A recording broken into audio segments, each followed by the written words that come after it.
کہ باری تعالیٰ ہمیں سیدھے راستے پر چلا. کیا یہ سیدھا راستہ نہیں ہے جس پر وہ چل رہا ہے؟ اس نے پاکیزہ کپڑے پہنے، وجود پاک ہے، اللہ کے گھر کی طرف آیا ہے، اللہ کی بندگی کی نیت سے کھڑا ہے، قبلہ رو ہو کے کھڑا ہے، ہاتھ باندھ کے کھڑا ہے، اللہ کی بندگی کی نیت کر کے کھڑا ہے. پھر عرض کرتا ہے باری تعالیٰ ہمیں سیدھے راستے پر چلا. یہ الجھن پیدا ہو سکتی ہے کہ کیا یہ سیدھا راستہ نہیں ہے جس پر چل رہا ہے؟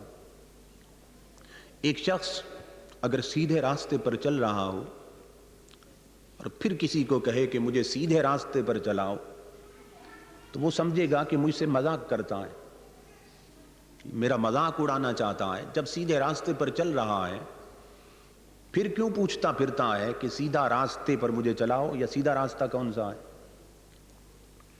مگر عجیب بات ہے، اللہ پاک نے ہر آنے والے کو حکم دیا ہے کہ میری بارگاہ میں کھڑے ہونے والوں مجھ سے طلب کرو کہ باری تعالیٰ ہمیں سیدھے راستے پر چلا. اس میں کیا حکمت ہے؟ اللہ کی ذات اپنی طاقت کو بتانا چاہتی ہے. فرمایا تم اگر سیدھے راستے پر آ گئے ہو تو اس میں اپنا کمال نہ سمجھو، اس راستے پر چلتے ہوئے بھی میری توفیق کی ضرورت ہے. مجھ سے طلب کرو، مدد مانگو مجھ سے، اس لیے کہ میرا دست ہدایت جب تک کسی کے سر پر رہتا ہے تب تک تو وہ راستے پہ چلتا رہتا ہے، اور ایک لمحے کے لیے اگر میرا دست ہدایت سر سے اٹھ جائے تو منزل پانا تو درکنار، راستے پہ چلنا بھی نصیب نہیں ہوتا. فرمایا اس لیے میرے گھر پہ آنے والوں اور میری بارگاہ میں آنے والوں یہ دعا کرو کہ باری تعالیٰ ہمیں سیدھے راستے پر چلا. ہر شخص یہ التجا کرتا ہے. یہاں ضمناً ذہن میں ایک بات آ گئی، وہ بھی عرض کر دوں. ہمارے جو اردو تراجم ہیں بر صغیر پاک و ہند میں، جو مترجمین گزرے ہیں جنہوں نے اردو میں قرآن پاک کو ٹرانسلیٹ کیا ہے، ان سب کے تراجم اٹھا کر دیکھیں. سب نے یہ ترجمہ کیا ہے کہ باری تعالیٰ ہمیں سیدھا راستہ دکھا. اور کشتہ عشق مصطفیٰ امام احمد رضا، امام اہل سنت رضی اللہ تعالیٰ عنہ، آپ نے سب سے ہٹ کے ترجمہ کیا ہے، اور وہ یہ ہے کہ باری تعالیٰ چلا ہم کو راہ سیدھی، یعنی ہمیں سیدھے راستے پر چلا. باقی تمام مترجمین نے دکھانے کی بات کی ہے، بریلی کے تاجدار نے چلانے کی بات کی. یہ جو ترجمہ کیا گیا ہے کہ سیدھے راستے پر چلا، اور یہ جو ترجمہ ہے سیدھا راستہ دکھا، اس میں کیا فرق ہے؟ ہم اہل سنت کو اور دنیا کو کیوں دعوت دیتے پھرتے ہیں کہ اگر قرآن کی روح کو سمجھنا چاہتے ہو تو بریلی کے تاجدار کا ترجمہ کنز الایمان پڑھو. یہ ہم دعوت کیوں عام کرتے پھرتے ہیں؟ کیا فرق ہے؟ اتنا تو آپ جانتے ہیں نا، دکھانے میں اور چلانے میں بہت فرق ہوتا ہے. کوئی اورینٹلسٹ، کوئی مستشرق، کوئی کافر، وہ اگر کلمہ پڑھنا چاہے اور اسلام کو اور دین کو، دین اسلام کو منزل سمجھ کے قبول کرنا چاہے، اور وہ آئے مسجد میں، ہماری مسجد میں نہیں، ان کی مسجد میں جنہوں نے یہ ترجمہ کیا ہے، اور وہاں مولانا کھڑے ہوں، مولا سیدھا راستہ دکھا، وہ یہ کہہ کر پلٹ جائے گا کہ میں تو سمجھا تھا اس نے منزل پا لی ہے، اور اس سے منزل کا پتہ لینے آیا تھا، اس کی داڑھی سفید ہو گئی، ابھی تک راستہ تو اس نے خود نہیں دیکھا، مجھے کیا دکھا سکتا ہے؟ یہ سوال ہوگا کہ نہیں ہوگا؟ یہ ساری زندگی کہتے رہتے ہیں ہمیں سیدھا راستہ دکھا. ابھی یہ خود دیکھ لیں پھر دوسروں کو دکھانے کی بات کریں.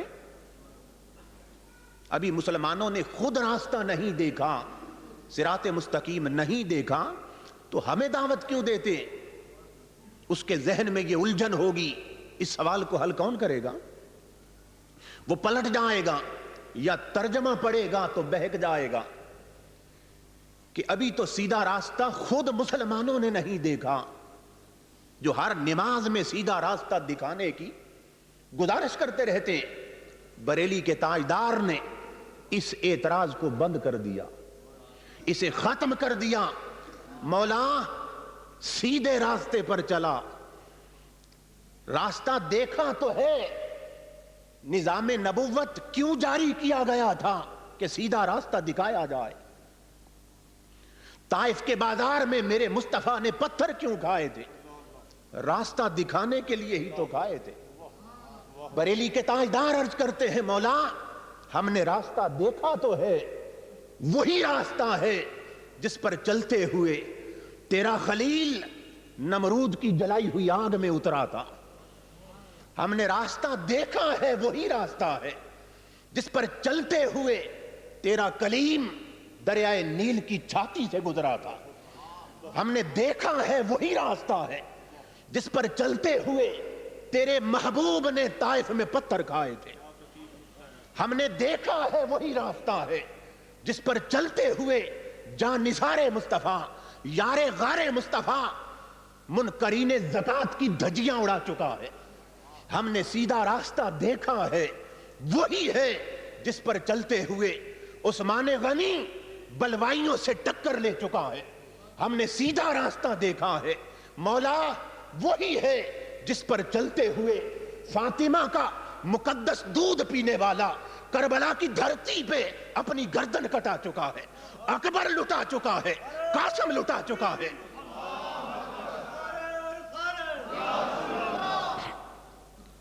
مولا ہم نے سیدھا راستہ دیکھا ہے, وہی ہے حسین کے قتل کے بعد جس راستے پر چلتے ہوئے فاطمہ کی بیٹی زینب کربلا سے شام تک پہنچی تھی. ہم نے راستہ دیکھا ہے, وہی ہے جس پر چلتے ہوئے مصطفیٰ کی 10 لاکھ حدیثیں یاد کرنے والا امام احمد ابن حنبل ننگی پیٹھ پہ کوڑے کھاتا رہا ہے. ہم نے راستہ دیکھا ہے, وہی ہے جس پر چلتے ہوئے شیخ نجد کی مانوی اولاد کے ساتھ تنہا احمد رضا ٹکر لیتا رہا ہے.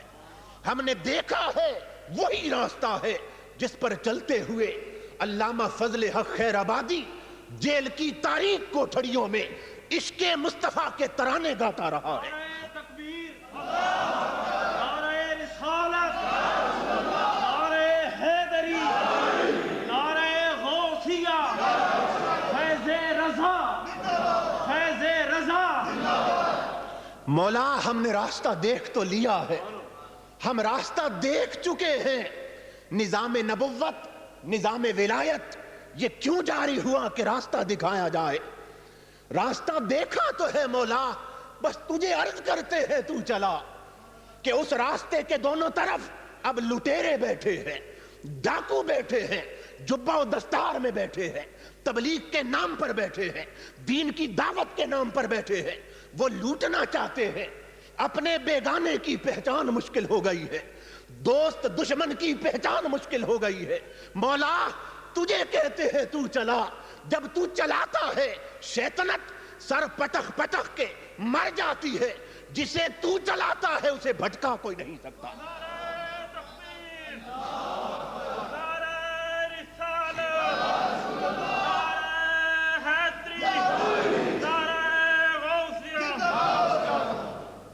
اس لیے تجھے گزارش کرتے ہیں تو چلا. کتنا فرق ہے بریلی کے تاجدار کے ترجمہ میں اور دوسروں کے ترجمہ میں. رب کی عزت کی قسم جب میں مختلف تراجم کمپیئر کرتا ہوں تو یوں لگتا ہے کہ ان دوسروں کے بڑے بڑے حکیم الامت کسی ماہر استاد کے سامنے ابھی ترجمہ کرنے کی مشق کر رہے ہیں. یوں لگتا ہے باقی سارے مشق کر رہے ہیں. بریلی کا تاجدار رب کی عزت کی قسم جب تک یہ سمجھ لیں قرآن قلب مصطفیٰ پہ اترا ہے، اور جب تک خود مصطفیٰ دل میں نہ اترے قرآن سمجھ میں نہیں آتا۔ خدا نے دل دیا، دل کو خدا نبی نے دیا، خدا نے دل دیا، دل کو خدا نبی نے دیا، جو دسترس میں کسی کی نہ تھا نبی نے دیا۔ جب تک عشق مصطفیٰ نہ آئے قرآن سمجھ میں نہیں آتا۔ تو ہر آدمی یہ عرض کرتا ہے مولا ہمیں سیدھے راستے پر چلا، اس لیے کہ جب تو چلاتا ہے پھر کوئی بھٹکا نہیں سکتا۔ عجیب بات ہے کہ ہر آنے والا حکم دیا کہ مجھ سے انہی الفاظ کے ساتھ طلب کرے کہ باری تعالیٰ ہمیں سیدھے راستے پر چلا۔ چاہیے یہ تھا کہ اگر تنہا آدمی ہو تو اہدنی کہہ دے کہ مجھے چلا، اور جب زیادہ ہوں کوئی امام مصلی پر ہو تو وہ کہہ دے کہ ہمیں چلا، چونکہ زیادہ لوگ ہیں۔ ہمیں کا صیغہ یہ جمع کے لیے آتا ہے اور مجھے یہ تنہا اکیلے واحد کے لیے آتا ہے، مگر اللہ پاک نے قانون کیا بنا دیا کہ میری بارگاہ میں جو بھی آئے، ایک پڑھے تو بھی اہدنا کہے، 10 پڑھے تب بھی اہدنا کہے، 10 لاکھ پڑھے تب بھی اہدنا کہے۔ اللہ اکبر۔ جو بھی آئے وہ کہے مولا ہمیں چلا۔ اس میں حکمت کیا ہے؟ صوفیاء فرماتے ہیں کہ گناہگار لوگ جب وجود لے کر اللہ کے گھر میں پہنچے، راستہ طلب کیا، مولا سیدھے راستے پر چلا، تو ممکن تھا کہ ان کے گندے کردار کی بدولت، ان کی گندی زبانوں کی بدولت اللہ پاک ان کی اس دعا کو رد فرما دے کہ کس زبان سے میرا نام لیتا ہے اور مجھ سے راستہ طلب کرتا ہے، کس گندے وجود کے ساتھ میرے گھر میں آیا ہے، تو اس قابل ہی کب تھا کہ میرے گھر میں آ سکے؟ تو امکان تھا کہ دعا رد ہو جائے، مگر رحمت کا تقاضا یہ تھا کوئی ایسا سبب بنا دیا جائے آنے والا خالی نہ جانے پائے، ان کی جھولیاں بھر دی جائیں، اس دعا کا فیض عام کر دیا جائے۔ فرمایا جو بھی آئے وہ کہے مجھے ہمیں چلا۔ کیوں؟ فرمایا یہی اہدنا کا صیغہ جب رات کی تنہائیوں میں مصلی پہ تڑپتے ہوئے غوث اعظم کی زبان سے نکلے گا، مولا فقط مجھے نہیں ہمیں چلا، تو اس کے ہاتھ میں جس نے ہاتھ دیا ہوگا، اس کی ذات سے جس نے محبت کی ہوگی، اس کی تنہا دعا کے صدقے میں قیامت تک سارے قادریوں کو سیدھے راستے پر چلا دوں گا۔ یہی اہدنا کا صیغہ۔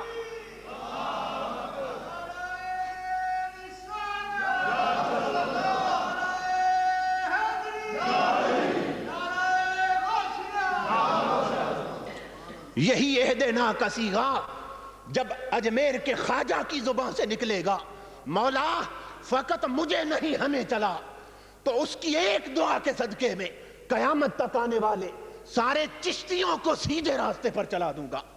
لوہا تیرتا نہیں ہوتا، لکڑی کے ساتھ لگ جائے وہ ڈوبنے والا بھی تیرنے لگتا ہے، داغے کی کوئی قیمت نہیں ہوتی، فقط موتیوں سے گزر جائے وہ بھی موتیوں کے ساتھ تلنے لگتا ہے۔ فرمایا نادانو، تمہاری بگڑی بنانے کے لیے، تمہارا مقدر سنوارنے کے لیے حکم دے دیا ہے جو بھی آئے وہ اہدنا کہہ دیا کرے کہ مولا ہمیں سیدھے راستے پر چلا۔ یہ نکتہ سورہ فاتحہ میں سمجھایا جا رہا ہے کہ اللہ کی دعائیں، اللہ کے بندوں کی دعائیں وہ رائے گاں نہیں جاتی، اور ہم اللہ کے بندوں کی دعاؤں کے سائے میں رہتے ہیں۔ اور دوستان مکرم، میں تو اس سے آگے کی بات کرتا ہوں۔ دعا کے لیے تو یہ ہے کہ دعا کرنے والا ہاتھ بلند کرے، جس سے آپ نے دعا کرانی ہے اس کی زبان حرکت میں آئے، وہ آپ کے لیے دعا کرے۔ یہ پھر اوپر کی بات، میں اس سے نیچے کی بات کرتا ہوں۔ اللہ کی ذات اپنے ولیوں کا کتنا حیا کرتی، اللہ کی ذات اپنے بندوں کا کتنا لحاظ کرتی، اسے سنیے۔ بخاری کی روایت، مسلم کی روایت ہے، مشکات کی روایت۔ حضور صلی اللہ علیہ وسلم نے فرمایا اگلے زمانے میں ایک شخص تھا جس نے 99 قتل کیے تھے. بڑا مشہور آدمی ہے, سنا تو ہوگا آپ نے. 99 قتل کیے تھے اس نے. لیکن جب احساس جرم بیدار ہوتا ہے نا, پھر بیٹھنے نہیں دیتا. بے چین ہو گیا کہ ایک دن مر جانا ہے, خالق کو کیا منہ دکھاؤں گا, تو کوئی ایسا سہارا مل جائے جہاں سے مجھے پتہ چلے کہ میری توبہ قبول ہو سکتی ہے, کیونکہ بہت بڑا پاپی ہوں. کسی نے بتایا ایک یہاں رہتا ہے اللہ اللہ کرنے والا, بڑی تبلیغ کرتا ہے, اس کے پاس جاؤ وہ یہ مسئلہ بتا دے. وہ سیدھا اس تبلیغی کے پاس پہنچا, کہنے لگا بھی مسئلہ مجھے بتاؤ, میں بہت بڑا پاپی ہوں, گناہگار ہوں, میری خطا معاف ہو سکتی ہے؟ اس نے کہا کیا خطا ہے؟ کہنے لگا میں نے 99 قتل کیے. اس نے کہا لا حول ولا قوہ, اب تجھے توبہ کا خیال آیا ہے, دفع ہو جا, تیری توبہ قبول نہیں ہو سکتی. حدیث پاک میں اس نے لا کہا, نہیں تیری توبہ قبول نہیں ہو سکتی, جا پلٹ. اسے غصہ آیا, اس نے اسے بھی مار دیا, اس نے اسے بھی قتل کر دیا. اور میں تو کہتا ہوں اس نے ٹھیک کیا. ایسے لوگ جو اللہ کی زمین پر خدا کی مخلوق کو خدا کی رحمت سے مایوس کرتے ہیں, انہیں زندہ رہنے کا کوئی حق نہیں ہے. جو بندوں کو خدا کی رحمت, خدا کے کرم سے مایوس کر دیں, انہیں زندہ رہنے کا کوئی حق نہیں ہے. اس نے اسے بھی ختم کر دیا, مگر احساس تھا کہ بیٹھنے نہیں دیتا تھا. پھر کسی اور کے پاس پہنچا, جو پہلے جس کے پاس گیا تھا وہ کوئی کال والا تھا, اب جس کے پاس گیا یہ کوئی حال والا تھا. دعا کرو حال والے نصیب ہو جائیں. اب جس کے پاس گیا یہ بھی تو کوئی اللہ اللہ کرنے والا تھا نا, اب حال والا تھا. کہنے لگا میں بہت بڑا مجرم ہوں, توبہ کرنا چاہتا ہوں, کیا میری خطا معاف ہو سکتی؟ اس اللہ کے بندے نے پوچھا کیا توبہ ہے, کیا خطا ہے تیری؟ کہنے لگا میں نے 100 قتل کیے ہیں, جن میں ایک تبلیغی کا قتل بھی ہے. 100 قتل میں نے کیے ہیں, بہت بڑا پاپی ہوں, 100 بندے مارے ہیں, کیا میری توبہ قبول ہو سکتی ہے؟ اس اللہ کے بندے کی آنکھوں میں نمی آ گئی, منہ آسمان کی طرف کیا, رو کر کہنے لگا من یحول بینہ و بین التوبہ, معاملہ ہے بندے اور رب کا, میں کون ہوتا ہوں دیوار بننے والا, میں کون ہوتا ہوں حائل ہونے والا. معاملہ ہے گنہگار کا اور رحمان کا, کون حائل ہو سکتا ہے تیری توبہ کے آگے؟ اس نے کہا مجھے جلدی بتا میری توبہ کیسے قبول ہو سکتی ہے. حدیث پاک کے الفاظ ہے, اس نے کہا ایت کریتن قضا و قضا, تیری توبہ قبول ہو سکتی ہے مگر اتنا کر, یہ گناہوں کی بستی چھوڑ دے, اس گناہوں کی بستی سے نکل, فلاں بستی کی طرف جا. ان بہا اناسا یعبدون اللہ, اس بستی کی طرف جا جہاں اللہ کے کچھ بندے رہتے ہیں. اگر توبہ کرنا چاہتا ہے, خطائیں معاف کرانا چاہتا ہے, اس بستی کو چھوڑ, اس بستی کی طرف جا. حدیث کے لفظ ہیں ان بہا اناسا یعبدون اللہ, جہاں اللہ کے کچھ عبادت گزار بندے رہتے ہیں, جہاں اللہ والے رہتے ہیں, ان کے پاس جا. وہ چل پڑا. حدیث پاک میں وجاء الی القریۃ الصالحہ, حدیث کے لفظوں پہ غور کریں, فرمایا وہ نیک بستی کی طرف آیا. الی قریۃ الصالحین نہیں فرمایا کہ نیکوں کی بستی کی طرف آیا. کیا فرمایا؟ الی قریۃ الصالحہ, الی القریۃ الصالحہ, وہ نیک بستی کی طرف آیا, نیکوں کی بستی نہیں فرمایا.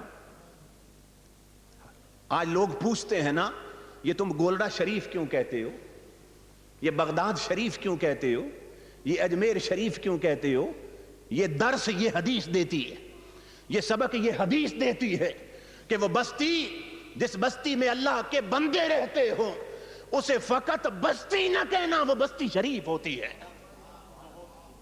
وجاء الی القریۃ الصالحہ, فرمایا وہ بستی شریف کی طرف آیا, وہ نیک بستی کی طرف آیا. ایمان سے بتائیں, ایمان سے بتائیں, کبھی آپ نے رائے شریف بھی سنا ہے؟ سنا ہے کبھی؟ کوئی شریف گیا ہو تو بنے نا. 25-25 لاکھ جاتے ہیں، رائے ونڈ شریف نہ ہو سکا۔ سارا اجمیر کفرستان تھا، ایک خواجہ کے قدم لگ گئے، قیامت تک کے لیے اجمیر شریف بن گیا۔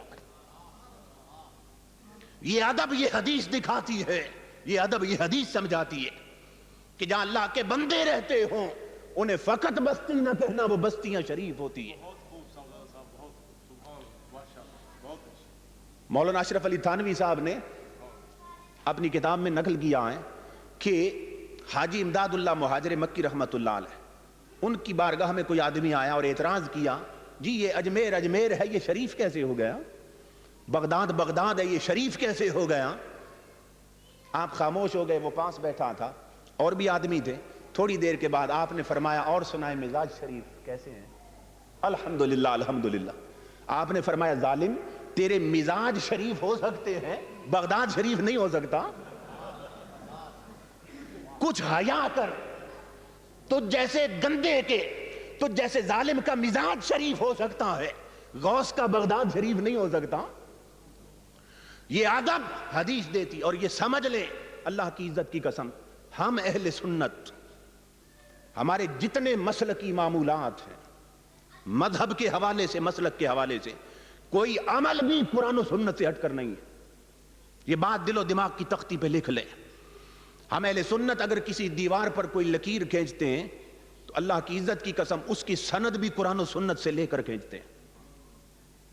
یہ الگ ٹاپک ہے، ورنہ میں ثابت کر کے جاتا کہ اہل سنت اس کی عظمت کیا ہے۔ تو حضور صلی اللہ علیہ وسلم نے فرمایا وہ بستی شریف کی طرف چل پڑا، ابھی آدھا راستہ طے کیا تھا، فَأَدْرَكَهُ الْمَوْتِ، کہ موت کا وقت آ گیا، موت نے آدھا بوچا، اس نے دیکھا میری روح نکلنے والی، روح نکل رہی تھی، زمین پہ گر رہا تھا۔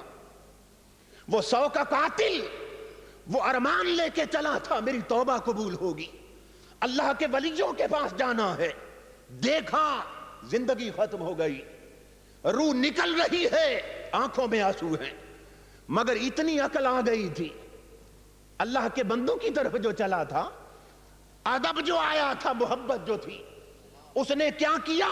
زمین پہ گر رہا تھا، حدیث کے لفظ ہیں فَنَا بِصَدْرِهِ نَحْوَهَا، زمین پہ گرتے گرتے اپنا چہرہ ولیوں کی چوکھٹ کی طرف کر دیا، اپنا سینہ ادھر پھیر دیا، اپنا رخ ولیوں کے آستانے کی طرف کر دیا، اور دل ہی دل میں کہا جو میں کر سکتا تھا وہ تو میں نے کیا، اب تم جانو لجپال ہوتے ہو، تم جانو تمہارا خدا جانے۔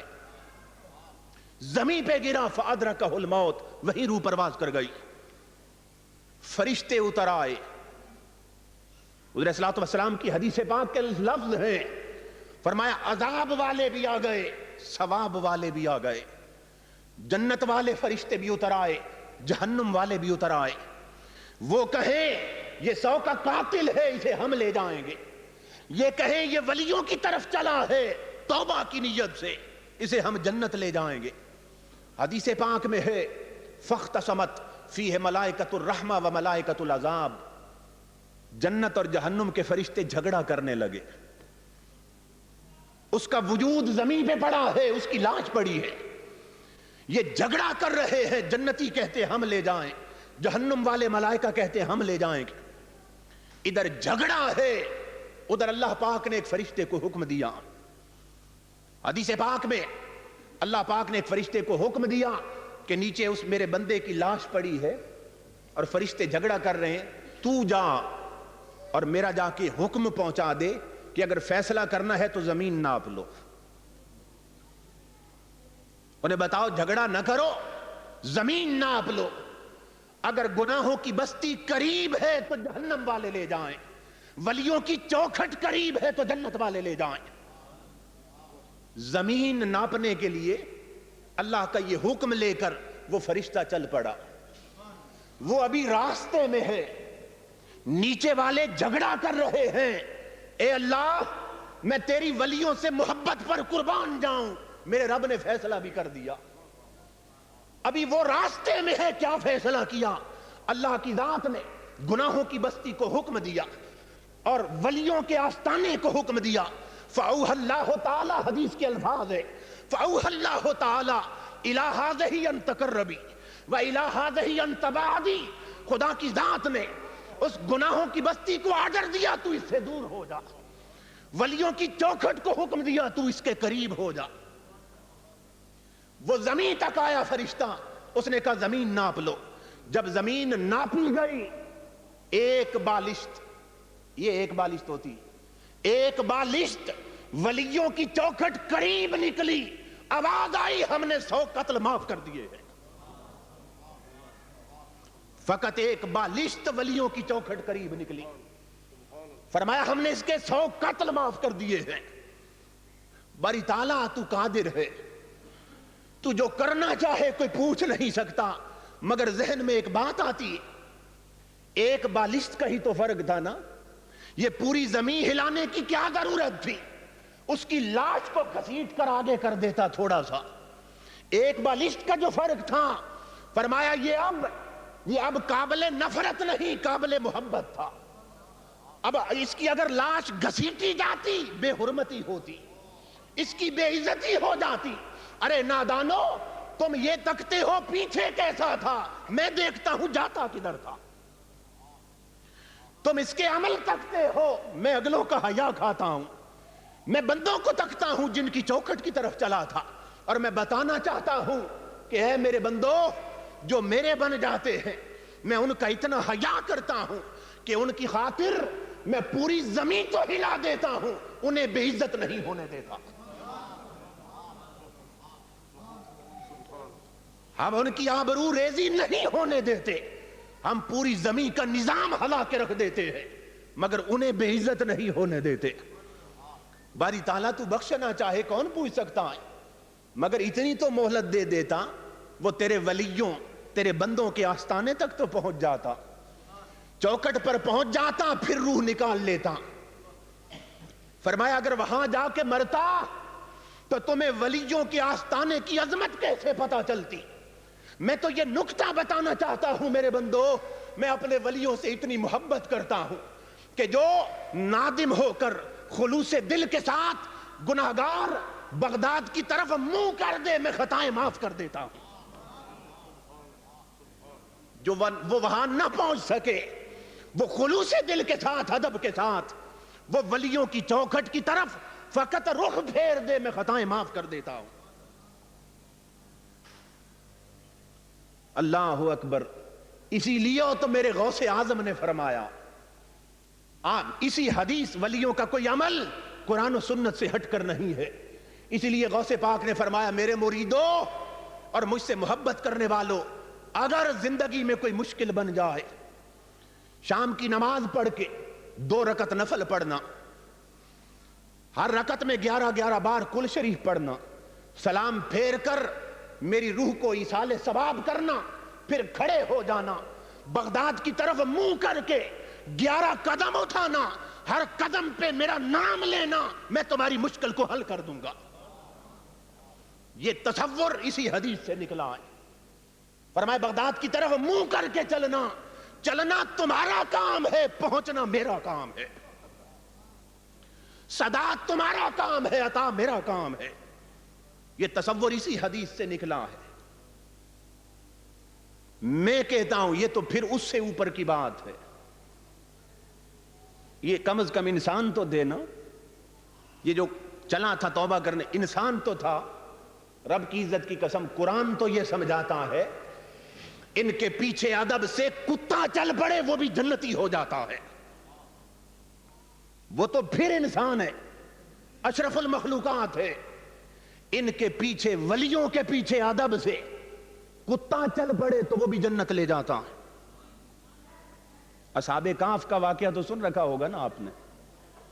ولیوں کے پیچھے کتا چلا، تفسیر روح البیان میں ہے، مفسرین لکھتے ہیں وہ کتا چلا ولیوں کے پیچھے، پتھر اٹھا کے مارنا چاہتے تھے.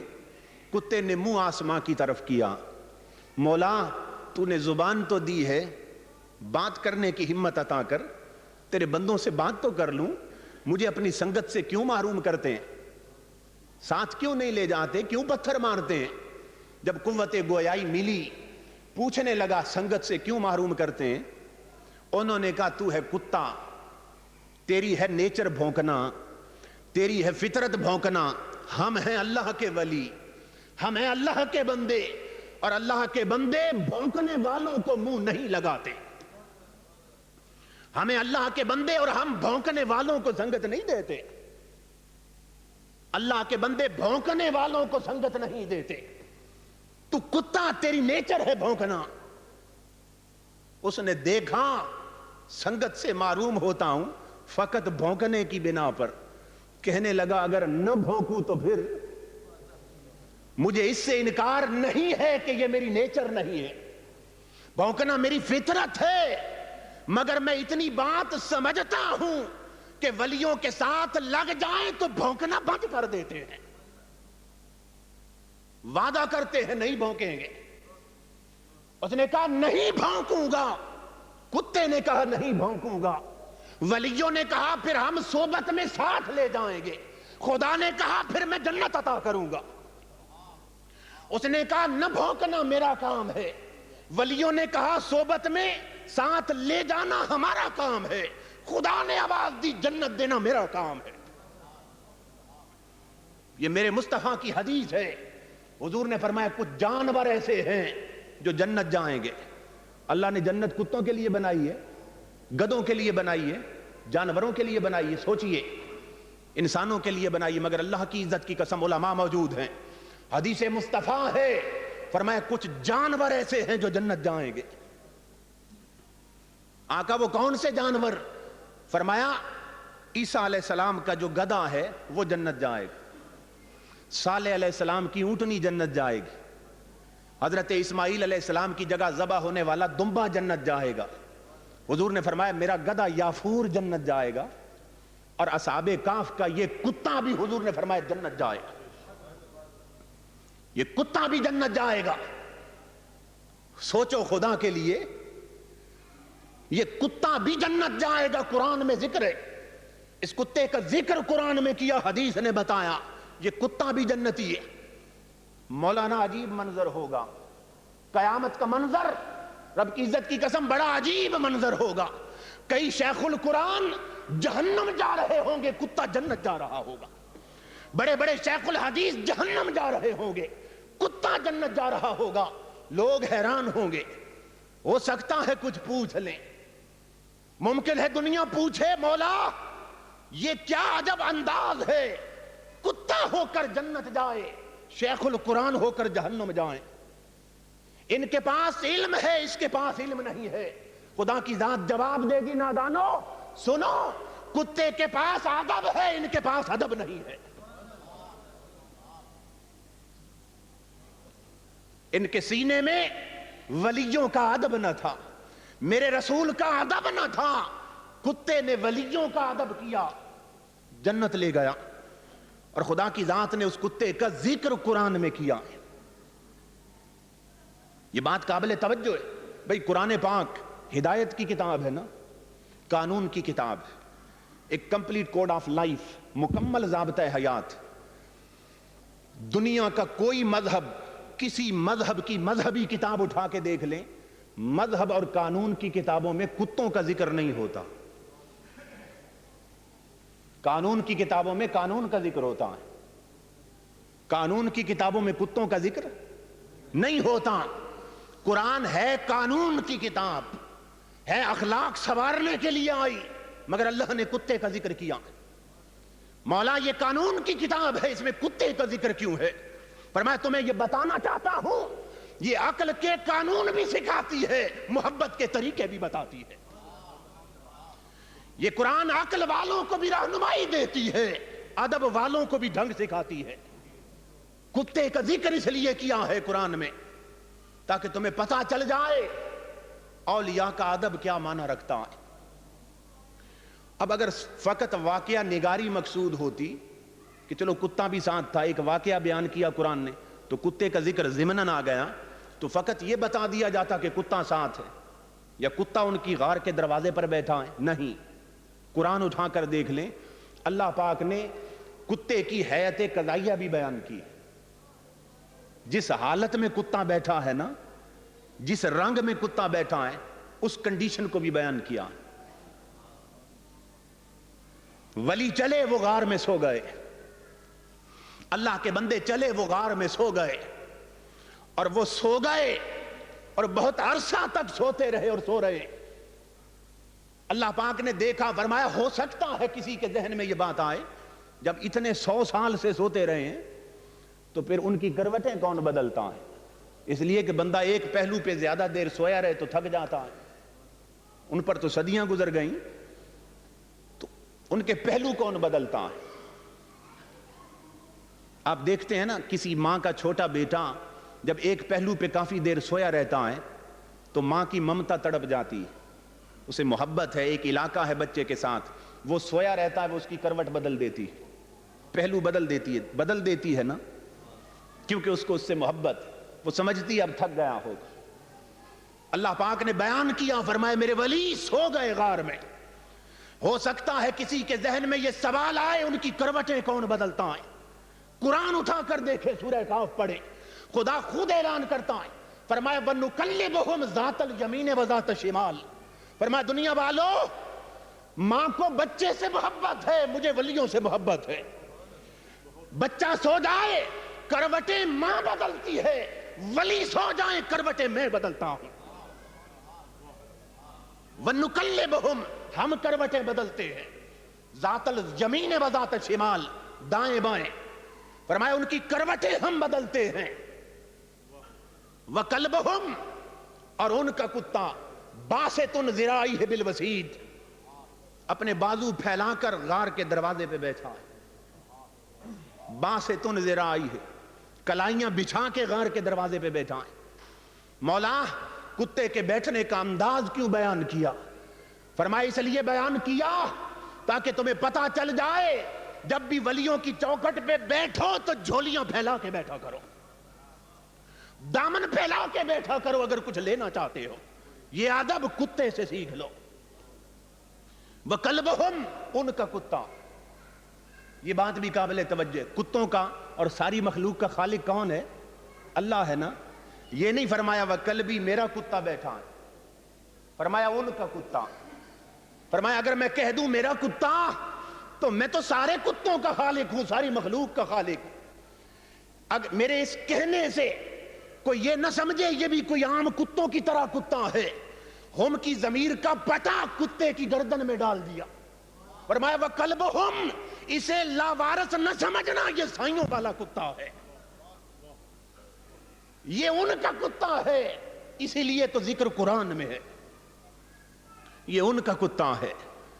اور جو ان کے ہو جائیں وہ ہمیں بھی پیارے لگتے ہیں, جو ان کا بن جائے وہ ہمیں بھی پیارا لگتا ہے. اور ہمارا قرآن اس وقت تک مکمل نہیں ہوگا جب تک اس کتے کا ذکر بھی قرآن میں نہیں ہوگا.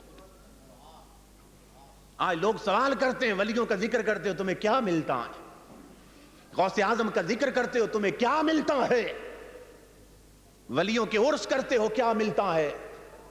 آئیے پوچھتے ہیں کیا ملتا ہے. یہ تو آپ سب جانتے ہیں نا, قرآن پاک کا ایک حرف پڑھے تو 10 نیکیاں ملتی ہیں, 10 درجے بلند ہوتے ہیں, 10 گناہ معاف ہوتے ہیں نا. اول سے آخر تک پورا قرآن یہی شان ہے, ایک ایک حرف پر نیکیاں ملتی ہیں, درجے بلند ہوتے ہیں, گناہ معاف ہوتے ہیں. اب کوئی آدمی مولانا صاحب رمضان شریف میں قرآن سنانا شروع کر دیں, پڑھتے جائیں پڑھتے جائیں پڑھتے جائیں, جب اس آیت پر پہنچے جس میں ولیوں کے کتے کا ذکر ہے, اسے چھوڑ دیں کہ اللہ کی بندگی کر رہا ہوں, کتے کا نام کیا لینا ہے, کتے کا ذکر کیا کرنا ہے. آیت چھوڑ دیں, پورا قرآن پڑھ جائیں, ایمان سے بتائیں ختم ہو جائے گا؟ نہیں ہوگا نا. انہیں یہ آیت پڑھنا پڑے گی جس میں ولیوں کے کتے کا ذکر ہے. وہ پڑھیں گے وَقَلْبُهُمْ بَاسِطٌ ذِرَاعِهِ بِالْوَسِيدِ. وَقَلْبُهُمْ, ان کا کتا. کتنے لفظ ہیں اس میں, ان کا کتا. ہمیں کہتے ہو غوث اعظم کے ذکر پر تمہیں کیا ملتا ہے, خواجہ اجمیری کے ذکر پر کیا ملتا ہے. ارے ظالمو, قرآن پڑھ کے دیکھو, ان کے کتوں کے ذکر کیسے بھی گناہ معاف ہوتے ہیں, ان کے ساتھ نسبت والی چیزوں کے ذکر سے بھی نیکیاں ملتی ہیں. جن چیزوں کا تعلق ان کی ذات سے ہو جائے ان کا ذکر کرنے سے بھی عبادت لکھی جاتی ہے. کتے کا ذکر کیا اور یہاں ضمناً تعمیر فکر کے لیے، تعمیر کردار کے لیے ایک بات عرض کر دوں. جب یہ واقعہ بیان کیا جاتا ہے تو بعض لوگ یہ سمجھتے ہیں کہ کتے نے نماز تو کوئی نہیں پڑھی، روزہ بھی کوئی نہیں رکھا، اس نے کوئی زکوٰۃ نہیں دی، تو جب ولیوں کے ساتھ لگ کے کتا جنت جا سکتا ہے بغیر نماز روزے کے، تو ہم بھی مرید ہو کر نماز روزے کی کوئی ضرورت نہیں ہے. یہ تصور بعض لیتے ہیں، بس جی پیر بخشوا لیں گے، بیت جو ہو گئے. جب کتا بغیر نماز کے جا سکتا ہم کیوں نہیں جائیں گے؟ اس مغالطے کو دل سے نکال لیں. کتے کو سنگت کیوں ملی تھی ولیوں کی؟ کہنے لگا بھونکنا بند کر دوں گا. ولیوں کی سنگت کا پہلا قدم اٹھانے سے پہلے کتے نے وعدہ کیا کیا تھا؟ بھونکنا بند کر دوں. یہ بھونکنا یہ کتے کی خصلت تھی. بھونکنا کیا تھا؟ کتے کی خصلت تھی. اور ایک ہوتی ہے عادت، معروف معنوں میں لے رہا ہوں، ایک ہوتی ہے عادت، ایک ہوتی ہے خصلت. خصلت کا بدلنا مشکل ہوتا ہے، عادت کا بدلنا آسان ہے. لوگ کہتے ہیں مجھے سگریٹ کی عادت ہے، مجھے چائے کی عادت ہے، مجھے بیڑی کی عادت ہے. ان چیزوں کا چھوڑنا آسان ہے، لیکن بندے کی خصلت کیا ہے؟ خوشی ملے تو چہرے پہ مسکراہٹیں آتی، غم آئے تو آنکھوں میں نمی آتی. یہ بندے کی نیچر ہے، بندے کی خصلت. اب یہ بہت مشکل ہے کہ خوشی آئے اور چہرے پہ مسکراہٹیں نہ آئیں، دل میں غم کے طوفان اٹھے اور آنکھوں میں نمی نہ آئے، آنکھوں میں اجاڑ پن نہ آئے. یہ ممکن نہیں ہے، یہ بہت مشکل ہے، کیونکہ یہ ہے خصلت. بھونکنا یہ کتے کی خصلت تھی، عادت نہیں تھی. بھونکنا یہ کتے کی خصلت تھی. ولیوں کی سنگت کا پہلا قدم اٹھانے سے پہلے کتا وعدہ کرتا ہے میں بھونکنا بند کر دوں گا. آنے والی نسلوں کو کتا سبق دے رہا ہے. اے ولیوں کے آستانوں کے ساتھ وابستہ ہونے والوں، اے ولیوں کے ہاتھ میں ہاتھ دینے والوں، ان کی سنگت کے بھی کچھ آداب ہوتے ہیں، ان کی صحبت کے بھی کچھ حیا ہوتے ہیں، کچھ آداب اور تقاضے ہوتے ہیں. وہ کتے سے سیکھ لو. جب ولیوں کی صحبت کا پہلا قدم اٹھانے سے پہلے کتا ہو کر اپنی خصلت بدل رہا ہے، تم مرید ہو کر اپنا کردار کیوں نہیں بدلتے؟ ہاتھ میں ہاتھ دے کر اپنی سیرت کیوں نہیں بدلتے؟ اپنی فکر کیوں نہیں بدلتے؟ اپنی سوچ کیوں نہیں بدلتے؟ یہ سبق کتے سے سیکھ لو. کتا بتا رہا ہے جو مشکل کام تھا وہ تو میں کر گیا، کہ ولیوں کی سنگت کے بھی کچھ آداب ہوتے ہیں، کچھ حیا ہوتے ہیں. اور دوستان مکرم، یہ پھر سٹینڈرڈ کی بات ہے. آج جس ہستی کا ہم ذکر کر رہے ہیں ان کے ہاتھ پہ بھی توبہ کرنے والے آتے تھے، مگر ان کی چوکھٹ کا رنگ بڑا عجب تھا، ان کا سٹینڈرڈ بہت ہائی تھا.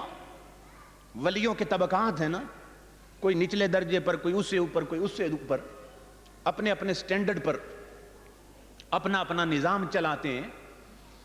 کچھ ایسے لوگ کہ جن کے پاس توبہ کرنے کے لیے بڑے بڑے مجرم آتے ہیں، مگر غوث اعظم کی بارگاہ وہ بارگاہ ہے، رب کی عزت کی قسم، کہ جن کے ہاتھ پر توبہ کرنے کے لیے بڑے بڑے ولی آتے ہیں.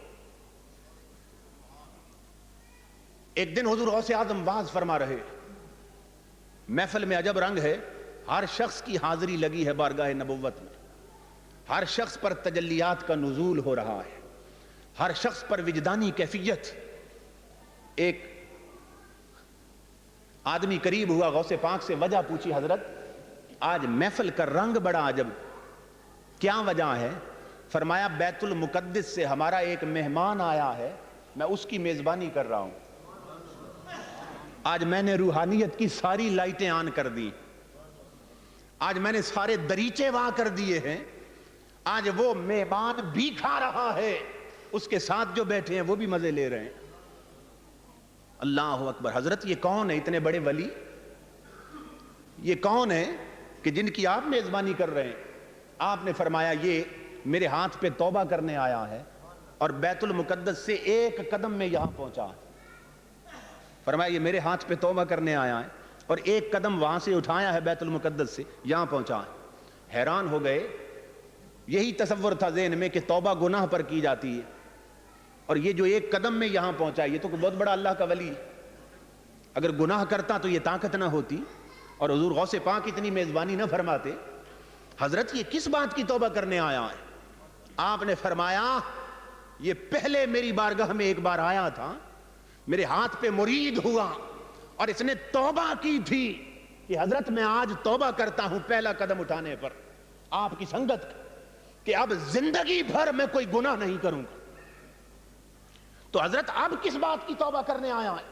فرمایا اب یہ تربیت کے اس مرحلے پر جا پہنچا ہے کہ اب آج توبہ کرنے آیا ہے کہ حضرت مجھے پھر ہاتھوں میں ہاتھ لے کر مجھ سے یہ عہد لے کہ آج کے بعد میں گناہ کا تصور بھی ذہن سے نکال دوں گا۔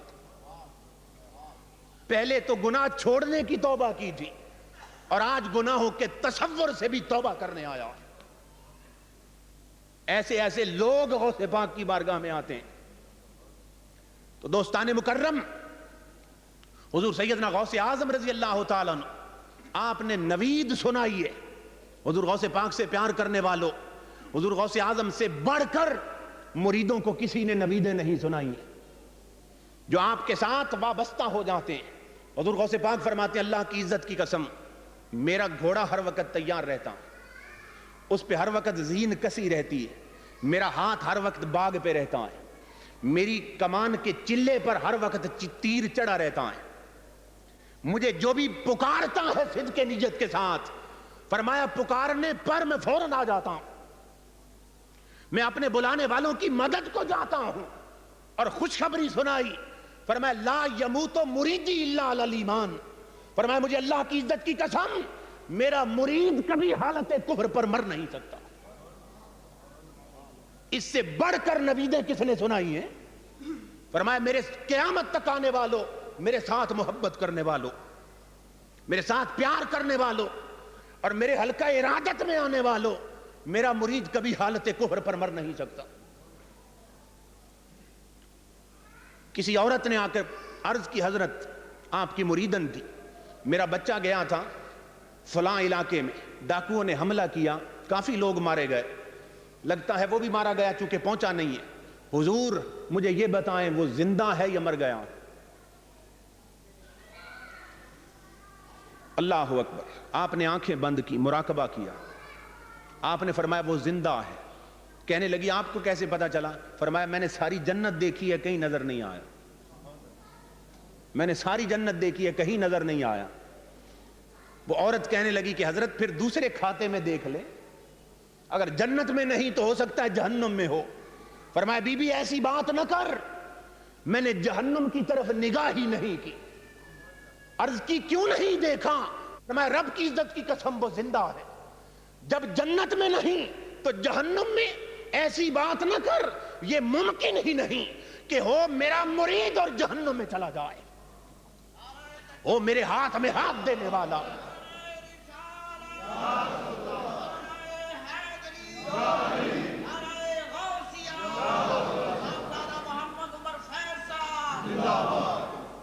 فرمایا ہم نے دوسرے کھاتے میں دیکھا ہی نہیں ہے، ہو میرا مرید اور جہنم چلا جائے، فرمایا یہ کبھی نہیں ہو سکتا۔ اور 2-4 دن بعد واقعی وہ واپس پلٹ آیا۔ حضور غوث اعظم فرماتے ہیں دنیا والوں، اے میرے مریدو ان یدی علی مریدی کالسماء علی الارض، فرماتے اللہ کی عزت کی قسم میرا ہاتھ میرے مریدوں کے سروں پہ یوں چھایا رہتا ہے جس طرح آسمان زمین پہ چھایا رہتا ہے۔ فرمایا میرے ساتھ محبت کرنے والوں اپنے سر کو ننگا مت سمجھنا، اگر زمین کا کوئی خطہ آسمان سے خالی نہیں ہے تو میرے کسی مرید کا سر میرے ہاتھ سے خالی نہیں ہے۔ یہ نویدیں سنائی ہیں۔ اور سنیے، میرے دادا جی رحمت اللہ تعالی علیہ فرماتے ہیں کہ میں ہری پور کے علاقہ میں خطاب کے لیے گیا، 11ویں شریف کا جلسہ تھا۔ اب فرماتے ہیں میں جب وہاں پہنچا میں نے خطاب شروع کیا تو محفل میں ایک شخص بیٹھا تھا جو حضور غوث اعظم کے ذکر پر مچل جاتا تھا، اس کی چیخیں بلند ہونے لگتی تھی اور نعرے لگاتا تھا آپ کے نام کے۔ میں نے سمجھا کوئی بڑا حضور غوث اعظم کا دیوانہ لگتا ہے۔ جب مجلس ختم ہوئی میں اس کے قریب گیا، اسے بلایا، میں نے اس سے کہا کہ تعارف کرائیں آپ کون ہیں؟ کہنے لگا جی میں اب تو غلام رسول ہوں، میں پہلے ہندو تھا، یہ جس گاؤں میں آپ آئے ہیں اسی گاؤں میں ہمارا گھر ایک مسلمان کے گھر کے ساتھ، میری جوان بیٹی دوسرے گاؤں میں وہاں شادی تھی، وہ بن سنور کر زیورات لگا کر وہاں جانا چاہتی تھی، ابھی ہم ہندو تھے، وہ جب چل پڑی تو راستے میں ایک جنگل پڑتا تھا، اس نے دیکھا کہ 4 اور ہندو لڑکے اسی راستے پر چل کے آ رہے ہیں، اس نے دیکھا کہ میں تنہا اکیلی جوان لڑکی ہوں، تو ایسا نہ ہو کہ یہ بعد میں دست درازی کریں جنگل میں جا کر، تو وہ پلٹنے لگی۔ وہ لڑکے قریب آئے، انہوں نے کہا کیوں پلٹنا چاہتی ہے؟ کہنے لگی کہ میں تنہا اکیلی لڑکی ہوں، مجھے آپ سے خوف آتا ہے، اس لیے میں گھر جانا چاہتی ہوں۔ انہوں نے کہا گھبرانے کی ضرورت نہیں ہے، ہم وعدہ کرتے ہیں تمہیں کچھ نہیں کہیں گے، ہم نے بھی ادھر ہی جانا ہے، ہمارے ساتھ چل۔ اس نے کہا نہیں، مجھے تم پہ بھروسہ نہیں ہے، تمہاری آنکھوں میں شرارت لگتی ہے۔ انہوں نے کہا نہیں، اگر ایسی بات ہے تو ہمارا اعتبار نہیں کرتی تو پھر فلاں جو بت ہے نا اس کی ہم ضمانت دیتے ہیں، اس کو ضامن بنا لیتے ہیں۔ اس نے کہا نہیں، میں نے اسے آزما کے دیکھا ہے، ایک موقع پر اس نے میری مدد نہیں کی۔ انہوں نے کہا تو پھر دوسرا بت فلاں جو بت ہے، نام لیتے رہے، اس نے کہا میرا اعتقاد اٹھ گیا، میں نے انہیں آزما کے دیکھا ہے، میری انہوں نے مدد نہیں کی۔ ان لڑکوں نے کہا کہ اچھا تو پھر مسلمانوں کے خدا کو ضامن رکھ لو۔ اس نے کہا میں تو اسے مانتی نہیں ہوں، تو مسلمانوں کے نبی کی ضمانت دیتے ہیں۔ کہا میں ان کو مانتی نہیں ہوں، جانتی نہیں ہوں۔ تو لڑکوں نے کہا کہ پھر تو ہی کوئی کسی ایسی ہستی کا نام لے، تو ہی کوئی ضامن بنا۔ وہ لڑکی کہنے لگی کہ ہاں، ہمارے پڑوس میں مسلمانوں کا گھر ہے، وہ مسلمان عورت جو ہماری پڑوسن ہے وہ ہر مہینے غوث اعظم کی 11ویں دیتی ہے، ان کی نیاز پکاتی اور بڑے اہتمام سے کرتی ہے، اور پڑوسن سے میں جب پوچھتی ہوں کہ کیوں کرتی ہے تو وہ کہتی ہے کہ غوث اعظم مریدوں کی امداد کرتے ہیں، ان کا گھوڑا تیار رہتا ہے، ان کو مشکل میں پکاریں تو وہ مدد کرتے ہیں، اللہ نے انہیں طاقتیں عطا کی ہیں، تو چلو وہ بڑی تعریف کرتی ہے، میں آج اسے آزما کے تک لیتی ہوں۔ ہاں اگر ضامن رکھنا چاہتے ہو تو غوث اعظم کو ضامن رکھ لو، عبد القادر جیلانی کو ضامن بنا لو۔ لڑکوں نے ایک دوسرے کی طرف دیکھا، پاگل ہے، پھنس گئی ہے، انہوں نے کہا چلو اسی کو ضامن بنا لیتے۔ وہ مطمئن ہو کے چل پڑی۔ وہ لڑکی جب جنگل میں پہنچی، وہ لڑکے اس کے چاروں طرف پھیل گئے، ایک کا ہاتھ اس کے دامن کی طرف بڑھا، دوسرے کا ہاتھ اس کے گھونگھٹ کی طرف گیا، کسی کا گریبان کی طرف گیا۔ انہوں نے کہا تو نے بتوں کو نہیں مانا، تو غوث کا نام لیتی، دیکھتے ہیں وہ تیری مدد کو کیسے آتا، ہم ابھی تیری عزت تار تار کریں گے، ہم تیری عزت سے کھیلیں گے۔ کہتے وہ لڑکی ادھر ادھر تکنے لگی، گھبرا کے کبھی ادھر دیکھے کبھی ادھر دیکھے۔ لڑکوں نے کہا نادان کیا تکتی ہے؟ کہنے لگی مسلمان، وہ پڑوسن تو کہتی تھی جو غوث کو پکارے وہ پہنچنے میں دیر نہیں کرتا، آج غوث کہاں گیا؟ جب لٹ جاؤں گی تب پہنچے گا، جب کچھ نہ رہے گا تب آئے گا، غوث کہاں گئے ہو؟ کہتا ہے ہندو، وہ مسلمان ہونے والا، دادا جی فرماتے ہیں اللہ کی عزت کی قسم اس کی چیخیں نکل رہی تھی۔ کہنے لگا حضرت میری بیٹی کہتی ہے، جب میری بیٹی نے اتنی بات کی، آج غوث کہاں گیا؟ جب لٹ جاؤں گی تب پہنچے گا۔ جاڑیوں کے پیچھے سے آواز آئی، بیٹی فکر نہ کر، غوث پہنچنے والا ہے۔ گھوڑے پر سوار تھے، ہاتھ میں تلوار تھی، آئے اور چاروں کے سر تن سے جدا کر دیے۔ کہا بیٹی ہمیں جو پکارے ہم اسے مایوس نہیں کرتے، تو نے ہمیں ضامن بنایا تھا، تیری عزت لٹ جائے تو ہمیں غوث کون کہتا؟ حضور غوث اعظم میری بیٹی کو گھر تک پہنچا کے گئے ہیں۔ ان چاروں کی لاشیں جنگل میں تڑپتی تھی۔ وہ کہنے لگا مولانا اس غوث جیلانی کے ذکر پر میں کیسے نہ مچلوں، غوث نے تو میری عزت کی حفاظت کی ہے۔ لوگوں خدا کے لیے سوچو، خدا کے لیے سوچو، وہ ہندو کی بیٹی، وہ اگر حضور غوث اعظم کو صدقے دل سے پکارے، غوث اس کی عزت بچا لیتا ہے۔ جو ہر مہینے کلمہ پڑھ کے 11ویں دے، غوث اعظم اس پہ کتنا کرم کرتے ہوں گے۔ حضور غوث الورا فرماتے ہیں میرا گھوڑا تیار رہتا ہے، میں اپنے مریدوں کی مدد کو پہنچ جاتا ہوں، جو ہمیں صدا دیتا ہے ہم عطا کے لیے حاضر موجود ہوتے. یہ حضور غوث اعظم کی شان ہے. ان سے بڑھ کر نویدیں کس نے سنائی ہیں. میں عرض کر رہا تھا اپنے اپنے سٹینڈرڈ کی بات. حضور سیدنا غوث اعظم رضی اللہ تعالیٰ عنہ، آپ ایک بار کوئی کتاب پڑھا رہے تھے. آپ نے پڑھا، عام کتابوں میں اگر آپ تصوف کی کتابیں پڑھیں تو اولیاء کرام کے حوالے سے جو گفتگو کی گئی اس میں یہ ہے کہ ایک کامل اللہ کا ولی وہ ہوتا ہے. مختلف اولیاء کرام کی اپنے اپنی آراء ہیں کہ کامل اللہ کا ولی وہ ہوتا ہے کہ جو زمین پہ بیٹھ کر لوح محفوظ پر لکھی تقدیر پڑھ لیتا. یہ ولایت کا کمال ہے. زمین پہ بیٹھ کر آنکھیں بند کرے، لوح محفوظ پر لکھی تقدیر پڑھ لے. حضور غوث پاک نے جب یہ پڑھا نا تو مسکرا پڑے. مریدوں نے کہا حضرت کیوں ہنسے؟ فرمایا میری نظر میں یہ ناقص، اپنے اپنے سٹینڈرڈ کی بات ہے نا. فرمایا یہ تو ناقص ولی ہے میری نظر میں. پوچھنے لگے حضرت یہ جو زمین پہ بیٹھ کے لوح محفوظ کی تحریر پڑھ لے، اگر یہ ناقص ہے تو کامل کون ہے؟ آپ نے فرمایا زمین پہ بیٹھ کر تحریر پڑھ لینا یہ کوئی کمال نہیں غوث کی نظر میں. کمال ولایت یہ ہے کہ فقط تحریر نہ پڑھ سکے، جو چاہے لکھ دے، جو چاہے مٹا دے. فرمایا کمال ولایت یہ ہے. سٹینڈرڈ دیکھو غوث اعظم کا.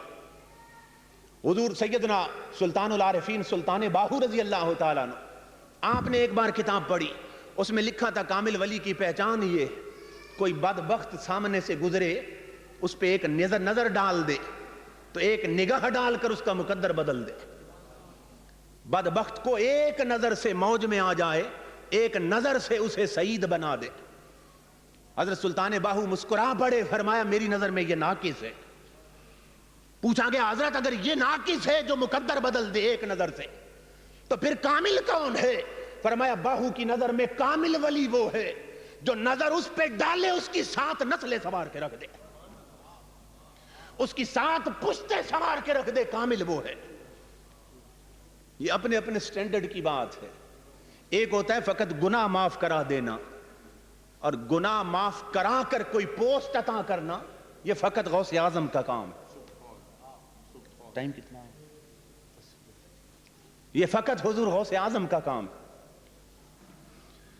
اللہ اکبر. کہتے ہیں بہجت الاسرار میں یہ روایت موجود ہے کہ ایک ابدال درجہ ابدالیت سے نیچے گرا دیا گیا. کوئی غلطی کر بیٹھا، ابدالیت کے درجے سے اس پوسٹ سے معزول کر دیا گیا. پھرتا پھراتا تھا کہ یہ عہدہ پھر مل جائے. کسی نے کہا اذهب الى بغداد، جب بغداد چلا جا، حضور غوث اعظم کے دروازے پہ چلا جا، وہاں تیری بگڑی سنور سکتی ہے، اور کوئی دروازہ نہیں. وہ بغداد چل پڑا. جب حضور غوث اعظم کے صحن میں پہنچا، وہ ابھی حجرے میں اندر موجود تھے، ان تک نہیں پہنچا، ابھی ان سے دعا نہیں کرائی، ابھی اپنی گزارش نہیں کی. وہ آ رہا تھا، حضور غوث اعظم کے دروازے کے جب قریب پہنچا، حجرے کے دروازے کے قریب، تو جلال غوثیت پر نظر گئی تو تڑپ کے نیچے گر گیا کہ جس دروازے سے یہ عہدہ ملا تھا اب اپنی غلطی کی بنا پر وہ عہدہ چھن گیا. اب منہ کیسے دکھاؤں گا، آنکھیں کیسے چار ہوں گی. جلال غوثیت پر نظر گئی، تڑپ کے زمین پہ گرا، زمین پہ تڑپنے لگا. اس کے چہرے پر غوث اعظم کے دروازے کی خاک لگ گئی، جو چوکٹ تھی نا اس کی مٹی چہرے پہ لگ گئی. وہ رو رہا تھا، تڑپ رہا تھا، کہتا تھا مولا مجھ میں ہمت نہیں تیرے غوث کو منہ دکھا سکوں، مجھ میں ہمت نہیں ان سے آنکھیں ملا سکوں. اسی وقت غیب سے آواز آئی، سنیے اللہ نے غوث اعظم کو کتنا رتبہ دیا ہے. ابھی اندر نہیں گیا، ابھی غوث اعظم کے ہاتھ نہیں اٹھے، ابھی زبان ولایت حرکت میں نہیں آئی، ابھی اس کے لیے دعا نہیں مانگی، فقط چہرے پر غوث کے در کی خاک میں لگی ہے، روتا ہے مولا مجھ میں ہمت نہیں. اسی وقت میرے رب کی آواز آئی. آواز یہ تھی، یا فلانو لطخت جبہتو کا بے تراب باب محبوبی افوت عن خطیتک وآتیتک مقاما اعلی من مقامک السابق. اے میرے غوث کے دروازے پہ آنے والے، اٹھ کھڑا ہو جا، اپنے آنسو صاف کر لے، چہرے پہ ہنسی لا.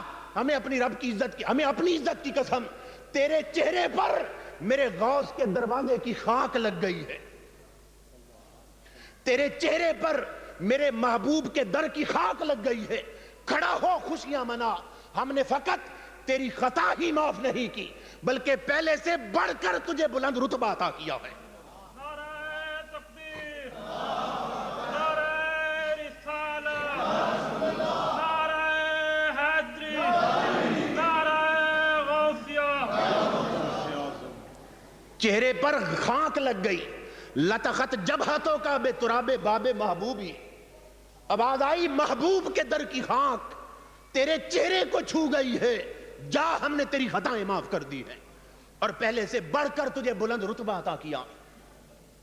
اور ایک دوسری روایت میں ہے اسی طرح ایک شخص درجہ ولایت سے گرا دیا گیا، 360 ولیوں کے دروازے پر گیا، اللہ اکبر، سب نے کہا تو مردود ہو چکا ہے، تیرا عہدہ بحال کرنا ہماری دسترس سے باہر ہے، ہم نہیں بحال کر سکتے۔ وہ بغداد شریف آیا، حضور غوث اعظم سے التجا کی، حضرت بڑی ٹھوکریں کھائی ہیں، نگاہ کرم ہو جائے۔ حضور غوث پاک نے ہاتھ بلند کی، ہاتھ بلند کی، اللہم انت قادر ان تجعل المردود مقبولا والمقبول مردودا، مولا تو اس بات پہ قادر ہے کہ مقبول کو مردود کر دے، مردود کو مقبول کر دے، یہ آیا ہے میرے دروازے پر، اس کا مقدر بدل دے۔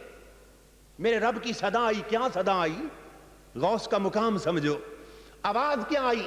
آواز آئی فوضت امرہ الیک، اے میرے غوث جا میں نے اسے تیرے سپرد کیا، افعل ما ترید، جو تو چاہتا ہے وہ بنا دے، افعل ما ترید، جو تو چاہتا ہے اسے وہ بنا دے، فمقبولوں کا مقبولی و مردودوں کا مردودی، آج کے بعد جو تیرا ہے وہی میرا ہے، جو تیرا نہیں وہ میرا نہیں، جو تیرا مردود ہے وہ میرا مردود ہے، جو تجھے مقبول ہے وہ مجھے مقبول ہے، افعل ما ترید، جو تو چاہتا ہے اسے وہ بنا دے۔ دوستان مکرم، اللہ پاک اپنے بندوں کو مقامات عطا کرتا ہے، خدا کی ذات جنہیں بلند کرتی ہے، جنہیں اپنا بناتی ہے، انہیں عزتیں بھی عطا کرتی ہے، انہیں اختیارات بھی عطا کرتی ہے۔ یہ ساری ناسمجھی کی باتیں ہیں اور نادانی کی باتیں ہیں، جو اس راستے پر نہیں چلتے انہیں یہ باتیں سمجھ میں نہیں آتی۔ اسی لیے تو اقبال نے کہا خودی کو کر بلند اتنا کہ ہر تقدیر سے پہلے خدا بندے سے خود پوچھے بتا تیری رضا کیا ہے۔ تو خود کو بلند کر کے دیکھ کہ نظام کائنات تیرے اشارے پہ چلے گا، اور کی محمد سے وفا تو نے تو ہم تیرے ہیں، یہ جہاں چیز ہے کیا لوح و قلم تیرے ہے۔ اقبال کا عقیدہ بھی معلوم ہو گیا، اقبال نے بڑی اونچی بات کی ہے، ستی نظر سے شعر پڑھ جائیں تو سمجھ نہیں آتے۔ اقبال کہتا ہے، اللہ کہتا ہے تو میرے محبوب کا وفادار بن، کی محمد سے وفا تو نے تو ہم تیرے، یہ جہاں چیز ہے کیا لوح و قلم تیرے۔ تو محبوب کا وفادار بن کے تو دیکھ، ہم تقدیر کی تختی تیرے سامنے رکھ دیں گے، ہم تقدیر کا قلم تیرے ہاتھ میں تھما دیں گے، جو چاہے لکھ دینا، جو چاہے مٹا دینا۔ تو محبوب کا وفادار بن کے تو دیکھ، کی محمد سے وفا تو نے تو ہم تیرے ہیں، یہ جہاں چیز ہے کیا لوح و قلم تیرے۔ اللہ کی ذات حضور کے تصدق میں حقائق کو سمجھ کر ماننے کی توفیق عطا فرمائے۔ میں ایک بار پھر علماء اہل سنت کا بھرپور شکریہ ادا کرتا ہوں کہ جنہوں نے حوصلہ افزائی فرمائی، معزز لوگوں نے ایئرپورٹ پہ جا کر عزت افزائی بخشی۔ اللہ پاک حضور کے تصدق میں دارین کی سعادتیں عطا فرمائے، سب کی حاضری قبول فرمائے۔ وما علینا الا البلاغ۔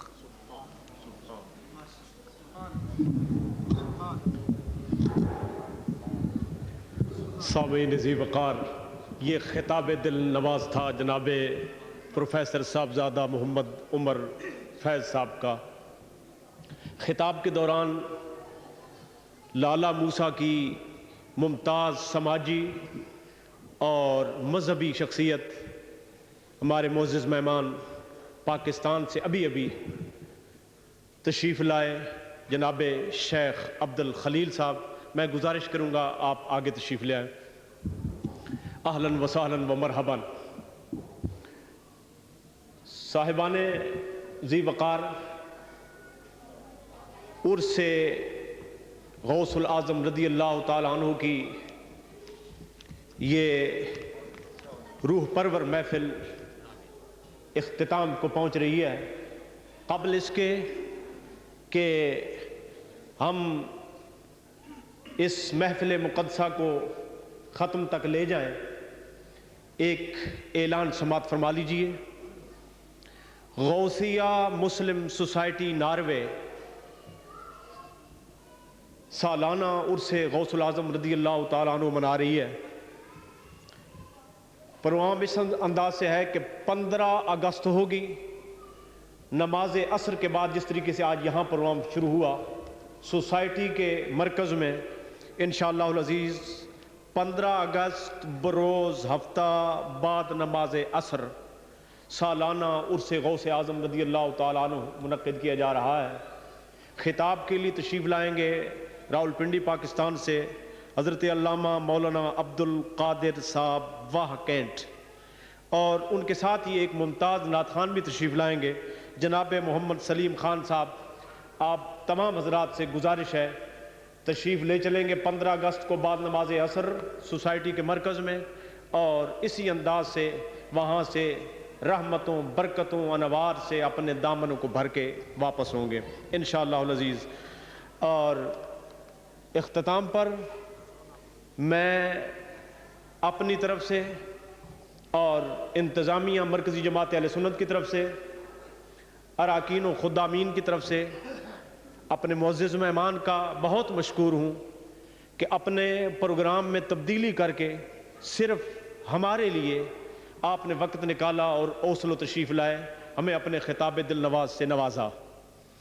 اس کے ساتھ ہی میں شکریہ ادا کرتا ہوں اپنی طرف سے، اپنی انتظامیہ کی طرف سے، بزم نقشبند کے امام و خطیب پیر سید غلام جعفر شاہ صاحب اور ان کے رفقا کا، ساتھ ہی غوثیہ مسلم سوسائٹی کے امام و خطیب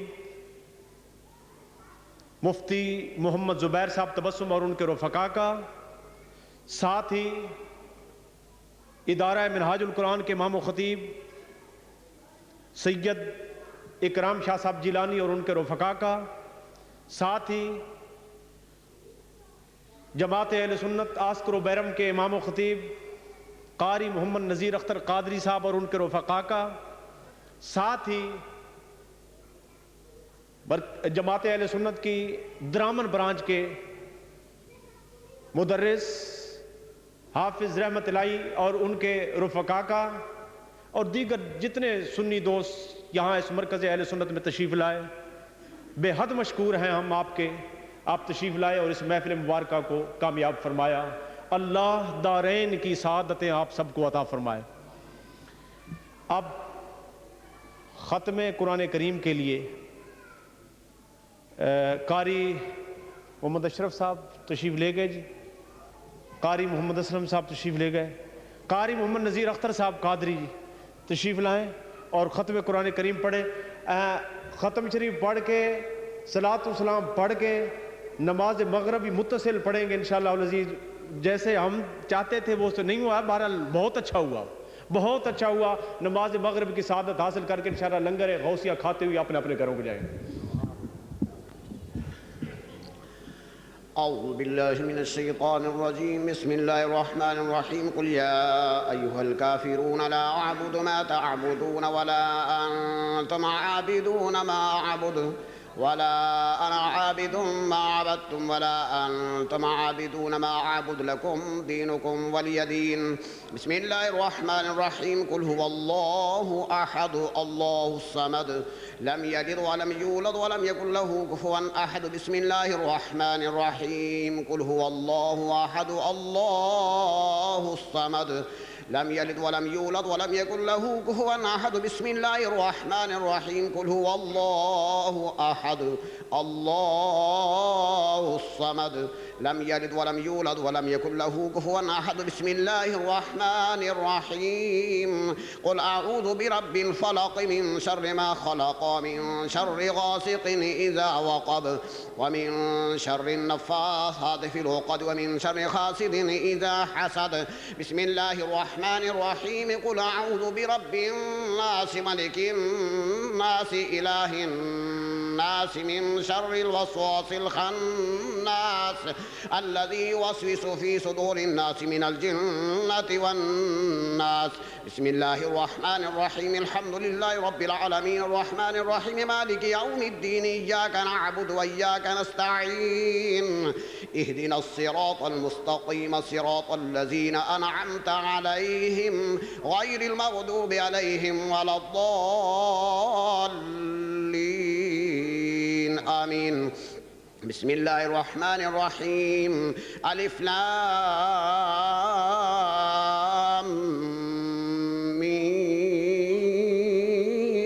ميم ذلك الكتاب لا ريب فيه هدى للمتقين الذين يؤمنون بالغيب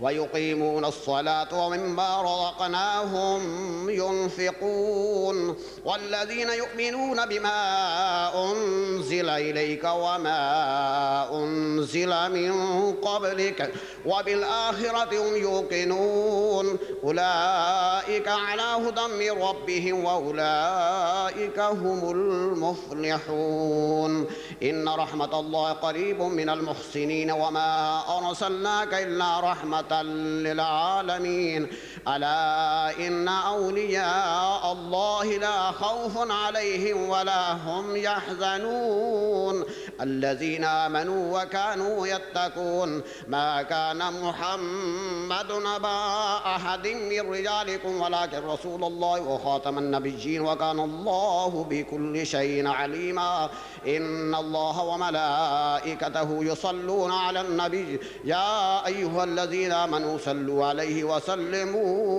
تسليما اللهم صل على سيدنا ومولانا محمد وعلى آل سيدنا ومولانا محمد بعدد كل ذرة 100,000 مرة وسلم عليه سبحان ربك رب العزة عما يصفون وسلام على المرسلين والحمد لله رب العالمين الله أكبر لا إله إلا الله والله أكبر ولله الحمد جزاک اللہ صلاۃ سلام پڑھتے ہیں لیکن صلاۃ سلام سے پہلے ایک اور اعلان سماعت فرمائیے ابھی آپ نے جن کا خطاب دل نواز سنا معزز مہمان آپ نے ایک کتاب لکھی کتابیں تو 6 لکھی ہیں آپ فرما رہے تھے لیکن ایک کتاب لائے ہیں محبت رسول کے عنوان سے صلی اللہ علیہ وسلم سامنے سٹال لگا ہوا ہے 20 کراؤن ہدیہ ہے کتاب کا آپ ضرور پڑھنا بھولیے نہیں لیتے جائیے اور خود بھی پڑھیے بچوں کو بھی پڑھائیے اور ساتھ ہی ساتھ ایک اور اعلان سماعت فرمائیے جماعت اہل سنت آسکر و بیرم برانچ کی جانب سے کولسوس سینٹر میں 16 اگست بروز اتوار بعد نماز ظہر کولسوس سینٹر میں سالانہ عرس غوث العظم رضی اللہ تعالیٰ عنہ منایا جا رہا ہے سعادت ہے صلاح عام ہے یاران نقطداں کے لیے کھڑے ہو جائیے چند اشعار سلام کے پڑھ کے اس کے بعد دعا فرمائیں گے قبلہ شاہ صاحب بنی گردن اولیاء جن کی منبر بنی گردن اولیاء اس قدم کی کرامت پہ لاکھ مصطفیٰ جان رحمت پہ لاکھوں سلام شمع بز میں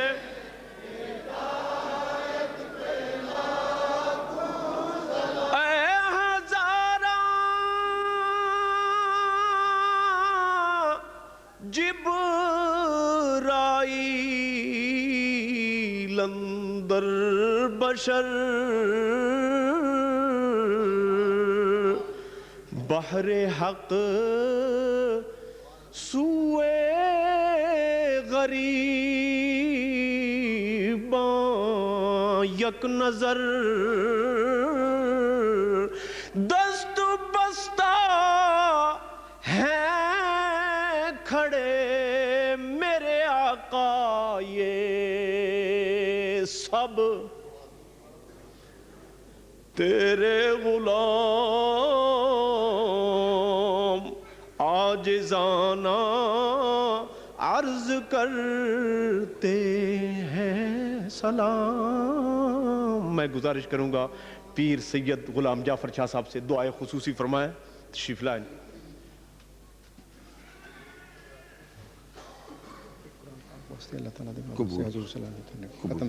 ٹھیک ہے جناب علی. الحمدللہ رب العالمین والصلاة والسلام علی سید المرسلین. ربنا تقبل منا انک انت السمیع العلیم وتب علینا انک انت التواب الرحیم. یا رب تو کریمی رسول تو کریم صد شکر کے ہستے ممیان جو کریم. سنا گو پتا پتا ہے خدایا دم بدم تیرا زمین و آسمان تیرے موجود و عدم تیرا. دنیا میں تیرا کھا کر تیرے شکوے کریں یا رب تو عجب ہے ان پر بھی رہے لطف و کرم تیرا. مولا پاک تلاوت قرآن کریم درود و سلام ماہ حاضر کا ثواب حضور پر نور بد بدو شافی یوم نشور امام الانبیاء حضرت محمد رسول اللہ صلی اللہ علیہ وسلم کی بارگاہ میں ہدیتاً پیش کیا جاتا ہے. اور آپ کی طفیل جمیل انبیاء شہداء صالحین نقشبندیہ سہروردیہ چشتیہ قادریہ ویسے خاندان کے بزرگوں کی ارواح کو یہ ثواب پیش کیا جاتا ہے. اہل بیت اطہار ازواج مطہرات کی بارگاہ میں یہ ثواب پیش کیا جاتا ہے. خصوص محوی سبحانی قیوم زمانی شاہباز نام کانی عارف ربانی کندین نورانی شمع جزدانی سیدی و سندی و مولائی سرکار شیخ سید عبدالقادر جیلانی گیلانی حسنی حسینی بغدادی جعفری رضی اللہ تعالیٰ عنہ کی روح پر فتور کو ثواب پیش کیا. حضور علیہ السلام کی امت کے تمام اولیاء کامی علماء ملت کی ارواح کو ثواب پیش کیا جاتا ہے. مولا پاک اس کی برکت کے صدقے مولا تمام کی حاضری کو قبول و منظور فرما. بیماروں کو شفا عطا فرما. مقروضوں کو رہائی عطا فرما. بے عدم و قدم کی توفیق نصیب فرما. مولا پاک ہماری خطاؤں کو معاف فرما. یا اللہ بے نمازیوں کو 5 گانا نماز پڑھنے کی توفیق نصیب فرما.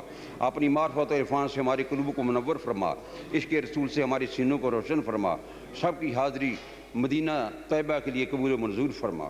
مولا پاک اس مسجد اس ادارے اس مرکز کو جماعت اہل سنت کو دن دگنا رات چوگنی ترقی عطا. دیگر جتنے بھی دینی ادارے مراکز ہیں مولا کامیابیوں سے مار. مولا علماء کی کاوشوں کو محنتوں کو خدمات کو قبول و منظور فرمایا جائے. ہمارے مہمان خصوصی محترم صاحبزادہ محمد عمر فیض صاحب مولا پاک ان کے درجات میں بلندیاں عطا فرما. ان کی کاوشوں کو قبول و منظور فرمایا جائے. علماء کی محنتوں کو قبول و منظور فرمایا جائے. جو دوست یہاں حاضر ہیں کل پہ اپنے قلب میں ذہنوں میں دعائیں لے کر آئیں مولا قبول و منظور فرما. اول خیر آخر خیر ظاہر خیر باطن خیر وفوض امری الی اللہ ان اللہ بصیر بالعباد. مولا پاک ہماری اولاد کو نیک اور صالح بنا. عالم دین اور حافظ قرآن بنا. مسجد کے نمازی اور میدان کے غازی بنا. اول خیر آخر خیر ظاہر خیر باطن خیر وفوض امری الی اللہ ان اللہ بصیر بالعباد. رب لا تذرنی فردا وانت خیر الوارثین. وصلی اللہ تعالی علی خیر خلقہ ونور عرشہ وزینت فرشہ محمد وعلی آلہ صحبہ اجمعین برحمتک یا ارحم الراحمین. الصلاۃ والسلام علیک یا رسول اللہ وعلی آلک و صحابک یا حبیب اللہ.